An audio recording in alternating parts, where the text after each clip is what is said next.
পৃথিবীর আলোয় এক ব্যতিক্রমে জন্ম। এক দরিদ্র পরিবারে জন্ম নিয়েও তিনি তার প্রতিভার আলোয় আলোকিত করেছিলেন সমগ্র বিশ্বকে। তিনি বাঙালি জ্যোতির্পদার্থবিজ্ঞানী মেঘনাদ সাহা।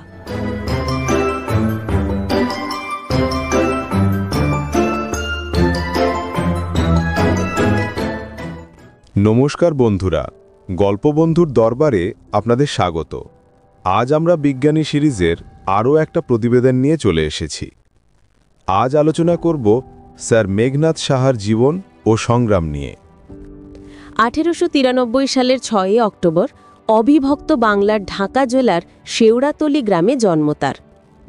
বাবা ছিলেন সামান্য মুদি দোকানদার। দারিদ্র্যের কঠিন চ্যালেঞ্জ তাকে হার মানাতে পারেনি। অর্থাভাবে তার পড়াশোনা প্রায় বন্ধ হয়ে গিয়েছিল, কিন্তু শিক্ষকদের আন্তরিক চেষ্টায় তা সম্ভব হয়।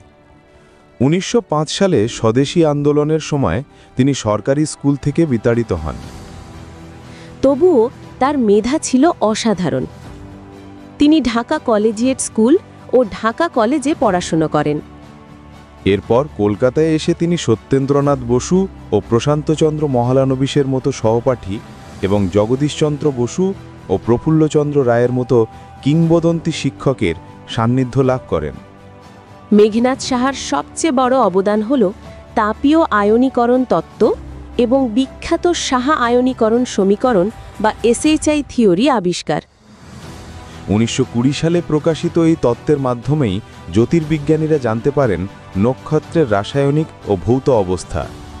নক্ষত্রের তাপমাত্রা ও আলোর বর্ণালী বিশ্লেষণ করে তার উপাদান নির্ধারণের পথ খুলে যায়।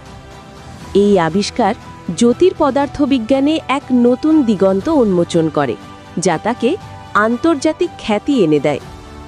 কর্মজীবনে তিনি কলকাতা বিশ্ববিদ্যালয় এবং এলাহাবাদ বিশ্ববিদ্যালয়ে অধ্যাপনা করেন।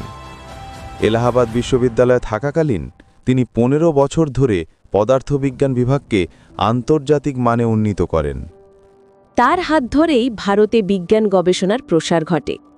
তিনি কলকাতায় ইনস্টিটিউট অফ নিউক্লিয়ার ফিজিক্স এবং ন্যাশনাল একাডেমি অফ সায়েন্সেস সহ একাধিক গুরুত্বপূর্ণ বৈজ্ঞানিক গবেষণা প্রতিষ্ঠান প্রতিষ্ঠা করেন। মেঘনাদ সাহা শুধু বিজ্ঞানী ছিলেন না, তিনি ছিলেন একজন সমাজ সচেতন মানুষ। তিনি দেশের উন্নয়নের জন্য বিজ্ঞানকে ব্যবহার করতে চেয়েছিলেন। তিনি ভারতের নদী পরিকল্পনা ও বন্যা নিয়ন্ত্রণ নিয়ে দীর্ঘ গবেষণা ও আন্দোলন শুরু করেন। তিনি স্বাধীন ভারতের লোকসভার সদস্য নির্বাচিত হন এবং দেশের উন্নয়নের বিভিন্ন বিষয়ে গুরুত্বপূর্ণ ভূমিকা পালন করেন। পদার্থবিজ্ঞানে একাধিকবার নোবেল পুরস্কারের জন্য মনোনীত হওয়া সত্ত্বেও তিনি তা পাননি, কিন্তু তার কাজ তাকে অমর করে রেখেছে। 1956 সালের 16 ফেব্রুয়ারি কলকাতায় এই মহান বিজ্ঞানী শেষ নিঃশ্বাস ত্যাগ করেন। মেঘনাদ সাহা আজও আমাদের প্রেরণা দেন। তার জীবন প্রমাণ করে প্রতিভা কোনো বাধা মানে না। তো বন্ধুরা, আজকের আমাদের প্রতিবেদন কেমন লাগলো তা অবশ্যই কমেন্ট করে জানাবেন। আর ভিডিওটি ভালো লাগলে অবশ্যই একটা লাইক, শেয়ার আর আমাদের চ্যানেলটিকে সাবস্ক্রাইব করে রাখবেন, যাতে ভবিষ্যতে আরও এরকম অনেক ভিডিওর মাধ্যমে আপনারা নতুন নতুন কিছু তথ্য জানতে পারেন। নমস্কার।